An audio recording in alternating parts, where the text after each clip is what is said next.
আসসালামু আলাইকুম। আরএসআইটি টাস্ক থেকে আমি Mohammad Rezaul Hossain Microsoft Word basic to advance কোর্সের তৃতীয় ক্লাসে আপনাদের সবাইকে স্বাগত জানাচ্ছি।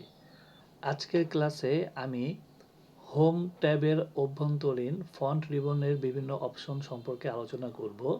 আমি যে পয়েন্টগুলো আলোচনা করব সেগুলো হচ্ছে কিভাবে আমরা একটি ফন্ট সিলেকশন করতে পারি, কিভাবে ফন্টের সাইজ আমরা নির্ধারণ করতে পারি, কিভাবে ফন্টের সাইজ আমরা ছোট বড় করতে পারি, কিভাবে আমরা একটি টেক্সটকে বোল্ড করতে পারি, ইটালিক করতে পারি, আন্ডারলাইন করতে পারি, ওয়ার্ড বা লাইনের উপর স্ট্রাইক থ্রো অপশন ব্যবহার করতে পারি। এছাড়াও আমরা কোনো একটি ওয়ার্ড বা লেটারের উপর সাবস্ক্রিপ্ট বা সুপারস্ক্রিপ্ট অপশনটি ব্যবহার করতে পারি। তাহলে চলুন আর দেরি না করে ক্লাসটি শুরু করি।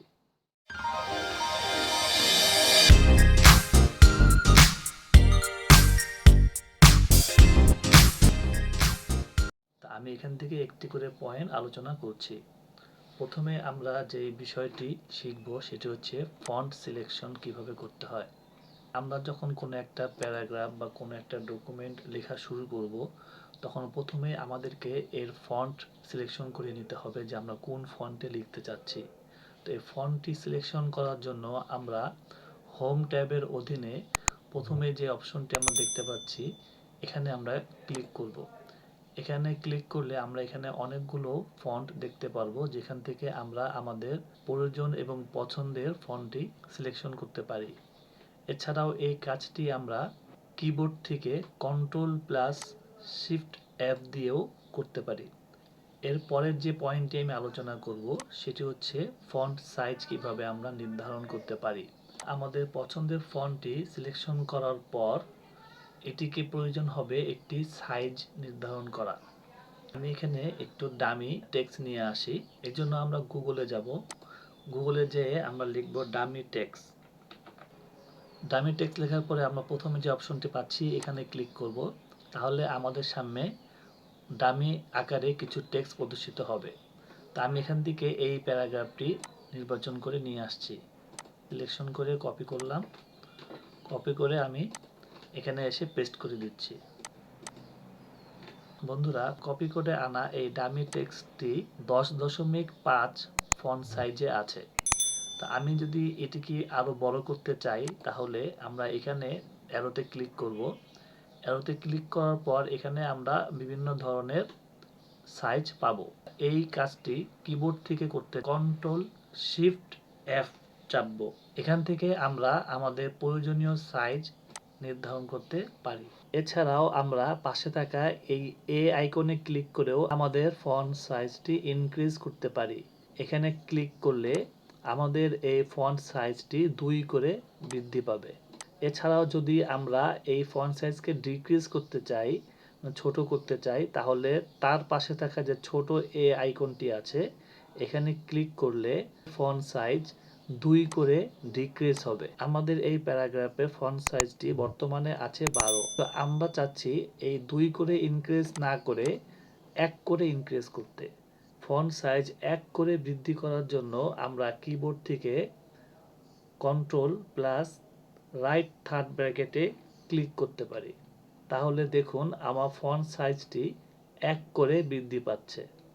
যদি 1 করে ডিক্রিজ করতে চাই সেই ক্ষেত্রে কিবোর্ড থেকে control plus left third bracket click করব।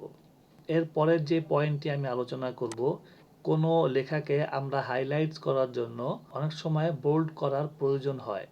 সেই ক্ষেত্রে আমরা কিভাবে আমাদের এই লেখাকে বোল্ড করতে পারি। আমি চাচ্ছি আমাদের এই প্যারাগ্রাফের এই প্রথম লাইনটি আমি বোল্ড করব। সেই ক্ষেত্রে রিবনে থাকা এই বি আইকনটি একটি ক্লিক করলে আমাদের এই লেখাটি বোল্ড হয়ে যাবে। এই কাজটি কিবোর্ডের শর্টকাট কমান্ড ব্যবহার করেও করতে পারি। সেই জন্য কিবোর্ড থেকে কন্ট্রোল প্লাস বি বাটনে ক্লিক করতে হবে। এখন যদি আমরা এই বোল্ড করা লাইনটি আবার আগের অবস্থানে ফিরিয়ে আনতে চাই সেই ক্ষেত্রে আমরা কিবোর্ড থেকে কন্ট্রোল প্লাস জেড ক্লিক করব। এই কাজটিকে বলা হয় আনডু করা। কুইক অ্যাক্সেস টুলবারের এই আইকনে মাউস রাখলে দেখা যাচ্ছে আনডু বোল্ড। এর শর্টকাট কমান্ড হচ্ছে কন্ট্রোল প্লাস জেড। তো আমরা যদি এখানে ক্লিক করি তাহলে দেখতে পাচ্ছেন এই লেখাটি আবার আগের অবস্থানে ফিরে এসেছে। এই পরের যে পয়েন্টটি আলোচনা করব সেটি হচ্ছে কিভাবে একটি টেক্সটকে ইটালিক করতে পারি। ইটালিক অর্থ হচ্ছে কোনো একটি লেখাকে একটু ডানে হেলে সাজানো। এই কাজটি করার জন্য রিবনে থাকা এই আইকনে ক্লিক করতে হবে। আমাদের লেখাটি একটু ডান দিকে হেলে গিয়েছে দেখা যাচ্ছে। কন্ট্রোল+আই চেপে আমরা কিবোর্ড থেকে ইটালিক করতে পারি। এরপরের যে পয়েন্টটি আমি আলোচনা করব সেটি হচ্ছে অনেক সময় আমাদের প্যারাগ্রাফের কোনো একটি ওয়ার্ডকে আন্ডারলাইন করার প্রয়োজন হয়। যে লাইনটি আন্ডারলাইন করতে চাচ্ছি সেটি সিলেক্ট করে নিব। আন্ডারলাইন করার জন্য আমাদেরকে এই ইউ আইকনে ক্লিক করতে হবে। কিবোর্ড থেকে আন্ডারলাইন করার জন্য আমাদেরকে কন্ট্রোল+ইউতে ক্লিক করতে হবে। আমরা আন্ডারলাইনের এই দাগটি একটি না দিয়ে ডবল দিতে পারি কিংবা ডট ডট আকারেও দিতে পারি অথবা কালার করেও দিতে পারি। এই জিনিসটি আরও সুন্দর করে দেখানোর জন্য আমি এই বাড়তি যে লেখাগুলো আছে এটা আমি কিছুক্ষণের জন্য রিমুভ করে দিচ্ছি, তাহলে আপনাদের বুঝতে সহজ হবে। তো এই জন্য আমাদেরকে এই রিবনের ইউ আইকনের পাশে থাকা যে অ্যারো চিহ্নটি আছে এখানে ক্লিক করতে হবে। এখানে ক্লিক করলে এখানে অনেকগুলো আন্ডারলাইনের অপশন পাওয়া যাবে। এখান থেকে আমরা ডবল আন্ডারলাইন করতে পারি এবং আন্ডারলাইনের যে লাইনটি আছে থিক কিংবা মোটা করতে পারি, ডট ডট আকারে দিতে পারি। এখানে বিভিন্ন রকম অপশন আছে। এছাড়াও আমরা চাইলে এই আন্ডারলাইনের যেই লাইনটি টানা আছে এটিকে আমরা কালারেও দিতে পারি। আমরা চাইলে আমাদের পছন্দ মতো যে কোনো কালার দিতে পারি। তো এই ছিল আন্ডারলাইন অপশনের কাজ। এরপরে যে পয়েন্টটি আলোচনা করব সেটি হচ্ছে টেক্সট স্ট্রাইক থ্রো। আমি আবার আগের লেখাগুলো ফিরিয়ে আনছি। টেক্সট স্ট্রাইক থ্রো অপশনটি কাজ কি? অনেক সময় আমাদের প্যারাগ্রাফের কোনো একটি লেখাকে একেবারে ডিলিট না করে দিয়ে ওটা কেটে দিয়ে বোঝাতে হয় যে এই লাইনটি কাটা হয়েছে। তো সেই কাজটি আমরা কিভাবে করতে পারি? সেজন্য আমরা প্যারাগ্রাফের যেই অংশটি কেটে দিতে চাচ্ছি সেই অংশটি আগে সিলেক্ট করে নিব। সিলেক্ট করার পর এখানে রিবন আইকনে থাকা এই ABC যে আইকনটি আছে এখানে ক্লিক করলে দেখা যাচ্ছে যে এই ইংলিশ লেখার উপরে একটি দাগ চলে এসেছে।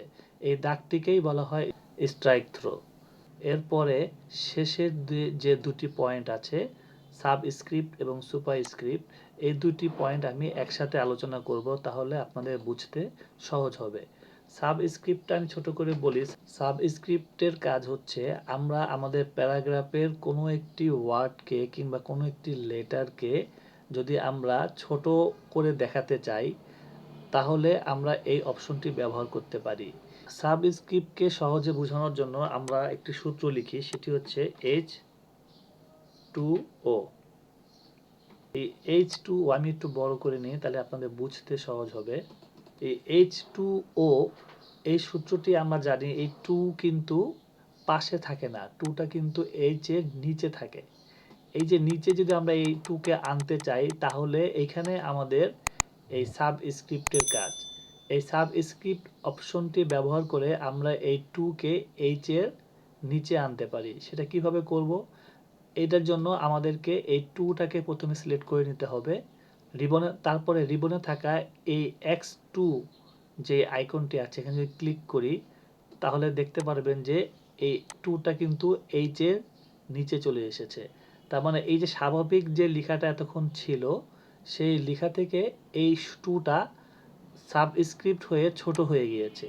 বিশেষ করে এই ধরনের সূত্র লেখার কাজে এই সাবস্ক্রিপ্টের ব্যবহার বেশি হয়। ঠিক একইভাবে সুপারস্ক্রিপ্টের ব্যবহার যদি আমি দেখাতে চাই সেক্ষেত্রে আমি আরেকটি সূত্র লিখে দেখাচ্ছি। a+b² = a²+b² + 2ab। আমি এটি একটু বড় করে দেখাই তাহলে আপনাদের বুঝতে সহজ হবে। এখানে যে সূত্রটা আমি লিখেছি এই সূত্র কিন্তু স্বাভাবিকভাবে লেখা, কিন্তু আমি যদি এটিকে সূত্রর আকার দিতে চাই সেক্ষেত্রে আমাকে এই 2কে কিন্তু উপরে উঠাতে হবে। এই উপরে উঠানোর যে কাজটি এটি হচ্ছে সুপারস্ক্রিপ্ট। এই সুপারস্ক্রিপ্ট অপশনটি ব্যবহার করার জন্য আমাদেরকে যেটা করতে হবে আমরা যেই লেটার বা যেই ওয়ার্ডগুলোকে আমরা সুপারস্ক্রিপ্ট বা উপরে উঠাতে চাই ছোট করে, সেগুলো নির্বাচন করতে হবে বা সিলেক্ট করতে হবে। এই টুটাকে আমি এখন সুপারস্ক্রিপ্ট করে দেখাচ্ছি। প্রথমে এটা সিলেকশন করব, এরপর রিবনে থাকা এই যে X2 যে আইকনটি আছে এখানে ক্লিক করব। ক্লিক করলে দেখা যাচ্ছে যে এই a+b² যে সূত্রটি এটি কিন্তু আমরা করতে সক্ষম হয়েছি। এরপরে এই টুটাকেও আমরা করব, a² + b² + 2ab। এই হচ্ছে আমাদের সূত্র। এই ধরনের কাজের জন্য কিন্তু এই সুপারস্ক্রিপ্ট এবং সাবস্ক্রিপ্টের ব্যবহার বেশি হয়। তো আজকের ক্লাসের আলোচনা এতটুকুই ছিল। বন্ধুরা, আমি চেষ্টা করেছি এই ভিডিওতে প্রত্যেকটি বিষয় সহজ করে আপনাদের সামনে উপস্থাপন করতে। আমার এই ভিডিও থেকে আপনি যদি সামান্য কিছু শিখে থাকেন তাহলে ভিডিওটিতে একটি লাইক দিতে ভুলবেন না। এবং আপনি যদি এই রকম শিক্ষণীয় বিভিন্ন টপিকের উপর ভিডিও পেতে চান তাহলে অবশ্যই আমার চ্যানেলটি সাবস্ক্রাইব করে বেল আইকনটি ক্লিক করে রাখুন। পরবর্তী ক্লাসে আমরা ফন্ট রিবনের বাকি যেই অপশনগুলো আছে এগুলো নিয়ে আলোচনা করব। তো আজকের মতো এখানে শেষ করছি। আসসালামু আলাইকুম।